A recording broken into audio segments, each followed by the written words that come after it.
બધું જ બરાબર હોય અને પછી માથાનો દુખાવો તમારો દિવસ બગાડી નાખે, તમને લાગે કે આ માથાનો દુખાવો સામાન્ય માથાનો દુખાવો છે, પરંતુ શું તમને ખબર છે કે એવા બી માથાના દુખાવા છે જે સામાન્ય નથી હોતા? માથાના દુખાવા કયા સામાન્ય નથી હોતા, કેટલા પ્રકાર હોય છે અને એને કેવી રીતે સારવાર કરી શકાય છે, ચાલો આજે જાણીએ આપણે. આપણી સાથે છે ડોક્ટર જતીન જૈન, જે અનંતા હોસ્પિટલ નિકોલ ખાતે અને સ્ટાર હોસ્પિટલ બાપનગર ખાતે કામગીરી બજાવે છે. સ્વાગત છે સાહેબ તમારું. નમસ્કાર. તો સાહેબ, તમે નોર્મલી તમારી ન્યુરોલોજી જે ઓપીડી ચલાવો છો એમાં મોટે ભાગે માથાના દુખાવાના કેસીસ કેવા જોવો છો, કેટલા જોવો છો? આજે આપણે વાત કરીએ છીએ હેડેક એટલે માથાનો દુખાવો. હવે પ્રકાર વાત કર્યા પહેલા આપણે વાત કરીએ કે માથાનો દુખાવો કેટલો કોમન છે. હવે હું ન્યુરોલોજી ઓપીડીની વાત કરું તો મોસ્ટ કોમન અમારી પાસે જો પેશન્ટ તકલીફ લઈને આવતા હોય તો એ હેડેકની હોય છે. અને ઓવરઓલ વાત કરીએ તો દર 3માંથી 1 જણને ક્યારે બી જીવનમાં માથાને દુખાવો થયો જ હોય છે. તો હવે પ્રકારની વાત કરીએ તો માથાનો દુખાવો આપણે 2 ભાગમાં ડિવાઈડ કરીએ છીએ. મેઇન છે પ્રાઇમરી હેડેક અને બીજું છે સેકન્ડરી હેડેક. પ્રાઇમરી હેડેક કયા? તો હવે મોસ્ટ કોમનલી લોકો વાત કરતા હોય છે કે મને તો માઇગ્રેનનો દુખાવો છે, જે માઇગ્રેનનો દુખાવો છે એ પ્રાઇમરી હેડેકમાં આવે છે. બીજું પ્રાઇમરી હેડેક આપણે મોસ્ટ કોમનલી જોતા હોઈએ છીએ છે ટેન્શન ટાઈપ હેડેક. ત્રીજું છે ક્લસ્ટર હેડેક. એ રીતે કરીને ઘણા ઓલમોસ્ટ 25 to 30 ડિસઓર્ડર છે જે પ્રાઇમરી હેડેકમાં આવે છે. બટ આપણે જો મોસ્ટ કોમનની વાત કરીએ તો એ છે માઇગ્રેન, ટેન્શન ટાઈપ હેડેક અને ત્રીજું છે ક્લસ્ટર હેડેક. હવે આપણે આવીએ સેકન્ડરી હેડેક તરફ. સેકન્ડરી હેડેક એટલે શું? તો કોઈ બીજા કારણથી હેડેક થવું. ફોર એક્ઝામ્પલ પેશન્ટને સ્ટ્રોક થઈ ગયું, કોઈ ઇન્ફેક્શનની સાથે હેડેક છે, બરાબર, કોઈ ટ્રોમા થયો છે એની પછી હેડેક છે. એટલે કોઈ આપણને પર્ટિક્યુલર કારણ મળે છે એના પછી એને હેડેક થયું છે તો આપણે સેકન્ડરીમાં. તો મોસ્ટ કોમનલી 90% કેસીસમાં તો પ્રાઇમરી હેડેક જ હોય છે, બટ 10% કેસીસમાં સેકન્ડરી હેડેક બી હોય છે અને સેકન્ડરી હેડેક વધુ ઘાતક હોય છે પ્રાઇમરી હેડેક. તો સાહેબ, અમુક માથાના દુખાવા ઘણા સિરિયસ પ્રકારના બી હોય છે, વિચ રિક્વાયર્સ ડોક્ટર્સ અટેન્શન્સ, બરાબર? એવા કયા માથાના દુખાવા છે, કાં તો એક વ્યક્તિને કેવી રીતે ખબર પડે કે ભાઈ આ હેડેક કોઈ કોમન હેડેક નથી? એવા ઘણા માથાના દુખાવા છે જેમાં આપણે અર્જન્ટ ડોક્ટરનું કન્સલ્ટેશન કરવું પડે. તો એને આપણે મેડિકલ ટર્મમાં અમે કહીએ તો રેડ ફ્લેગ્સ ફોર હેડેક કહેવાય.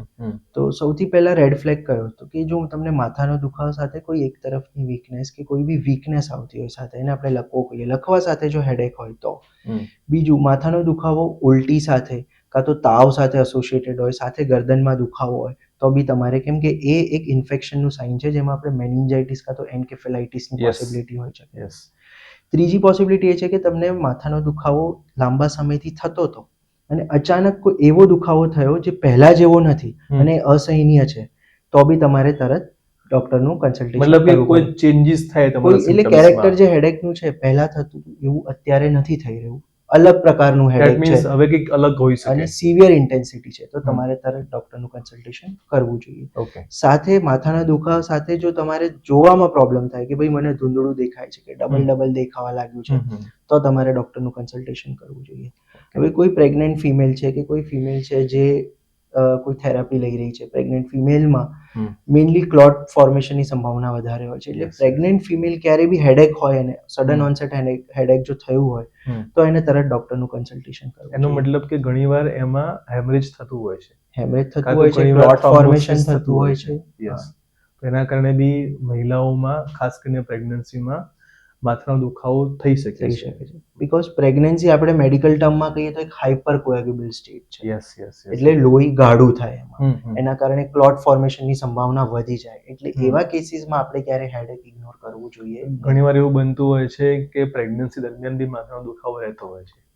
હવે આ જે કોમન માથાનો દુખાવો છે પ્લસ જે સિરિયસ આપણે ગણી રહ્યા છીએ, આપણે એની વચ્ચે કેવી રીતે ડિફરન્શિએટ કરી શકીએ? એટલે એ કોઈ પ્રેગ્નન્ટ, હવે ફોર એક્ઝામ્પલ પેશન્ટને પહેલાથી માઇગ્રેન છે, પ્રેગ્નન્ટ ફિમેલ છે એને માઇગ્રેન છે, બરાબર, પણ આ જે હેડેક છે નવા પ્રકારનું છે, સિવિયર ઇન્ટેન્સિટી છે.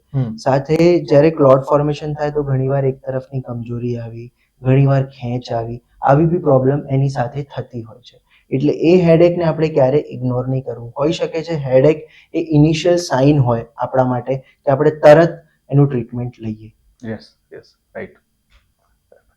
ઘણીવાર નાના બાળકોમાં બી માથાનો દુખાવો જોવા મળતો હોય છે. લેટ્સ સે 5 થી 15 વર્ષના ઉંમરના બાળકો છે, ઘણીવાર એ લોકો બી માથા દુખાવાની કમ્પ્લેન કરતા હોય છે.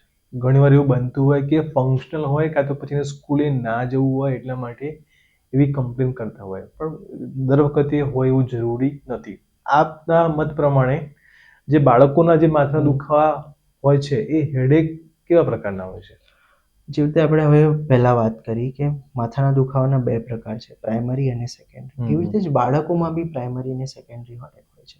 બટ બાળકોમાં મોસ્ટ કોમનલી આપણે જોઈએ છે સેકન્ડરી હેડેક. એટલે ફર્સ્ટ તો આઈ સાઇટ રિલેટેડ હોય છે. એટલે બાળક ક્યારે બી માથાના દુખાવાની કમ્પ્લેન કરે તો આપણે એને ઇગ્નોર ના કરવો જોઈએ. સૌથી પહેલા તો આઈ સાઇટ એની ચેક કરાવવી જોઈએ કે કોઈ આંખ રિલેટેડ પ્રોબ્લેમ તો નથી.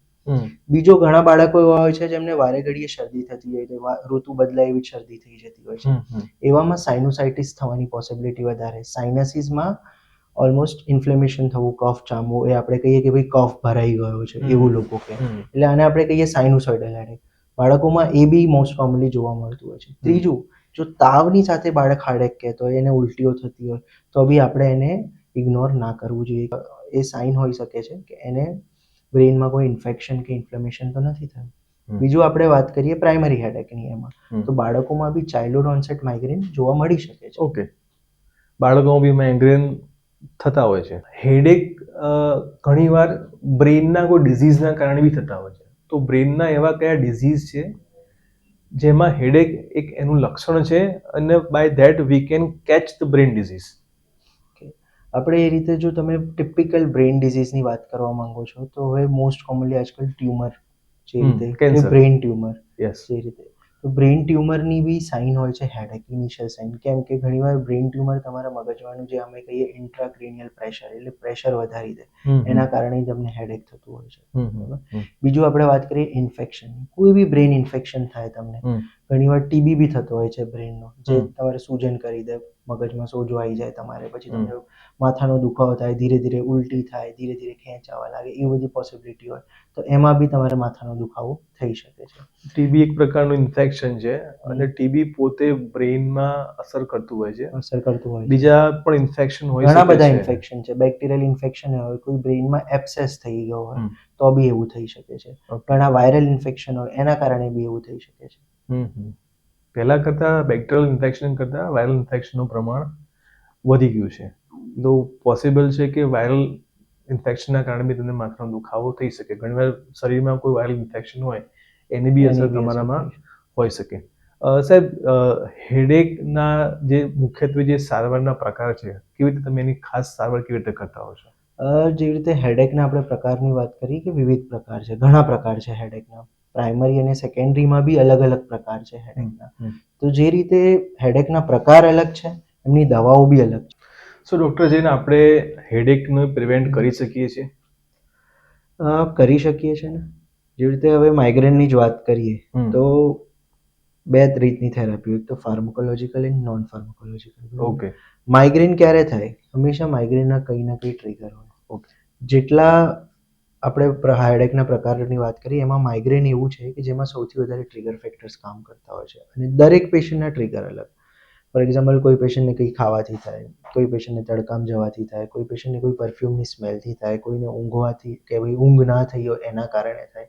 એવી રીતે દરેક પેશન્ટના ટ્રિગર ફેક્ટર અલગ અલગ હોય છે. તો સૌથી પહેલા તો પેશન્ટે પોતાના ટ્રિગર ફેક્ટર આઈડેન્ટિફાય કરવા જોઈએ. કેમ કે ટ્રિગર્સ આપણા હાથમાં છે કે આપણે એને અવોઇડ કરી શકીએ. જેટલા આપણે એને અવોઇડ કરીશું એટલા જ જે માઇગ્રેનના એપિસોડ્સ છે એટલા આપણે ઓછા આવશે. રાઈટ.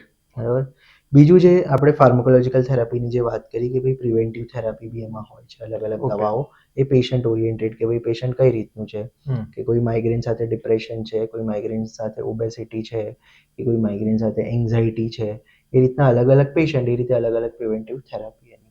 બીજું છે લાઇફસ્ટાઇલ મોડિફિકેશન. લાઇફસ્ટાઇલ મોડિફિકેશન એટલે શું? સૌથી પહેલા તો કે એક્સરસાઇઝ.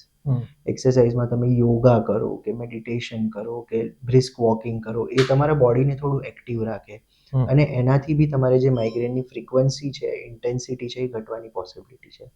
બીજું છે ડાયટ કંટ્રોલ, કે ભાઈ તમે લો ફેટ ડાયટ લો, પ્રોટીન ડાયટ લો, એન્ટીઓક્સિડન્ટવાળા જે ફ્રૂટ્સ છે, કે ભાઈ જે ડ્રાય ફ્રૂટ્સ છે, જેવી રીતે વોલનટ છે, કે ભાઈ જે આપણા એન્ટીઓક્સિડન્ટ ફ્રૂટ છે, કીવી છે, આવા બધા ફ્રૂટ્સ લો, એનાથી બી તમને ફાયદો મળતો હોય છે ઘણીવાર. તો આનાથી આપણે હેડેકને અમુક લેવલ સુધી પ્રિવેન્ટ કરી શકીએ છીએ. આ જે પ્રિવેન્ટિવ મેડિકેશન્સ છે માઇગ્રેન માટેની, એ આપણે કેટલો લાંબો સમય ચાલુ રાખવી પડે છે? ઓલમોસ્ટ 3 થી 6 મહિના, મિનિમમ 6 મહિના તો આપણે ચાલુ રાખવી જ જોઈએ. અને એ ડિપેન્ડ કરે પેશન્ટ પર કે પેશન્ટ કઈ રીતે રિસ્પોન્ડ કરી રહ્યો છે. ઓકે. ઘણીવાર આપણે એક પ્રિવેન્ટિવ મેડિસિનથી ના થાય તો બીજી બી એડ કરવી પડે છે.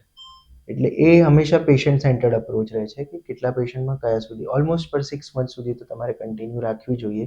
તો તમને ખબર પડે કે તમારે માઇગ્રેનની ફ્રીક્વન્સી ને બધું કેટલું ઘટ્યું છે. અથવા તમે વચ્ચેથી દવા છોડો તો પાછા જ્યાં હતા ત્યાંથી પાછી આપણે શરૂઆત કરવી પડે. મતલબ દરેક વ્યક્તિના ટ્રિગર સેમ નથી હોતા. દરેક વ્યક્તિને માથાના દુખાવાનો પ્રકાર અને ઇન્ટેન્સિટી બી એક નથી હોતી. એની દવા બી તમે એડજસ્ટ કે કસ્ટમાઇઝ તમે કરી શકો છો. દરેક વ્યક્તિને એક જ દુખાવાની ગોળીથી કે એક જ પ્રિવેન્ટિવ મેડિકેશનથી ફરક પડતો નથી.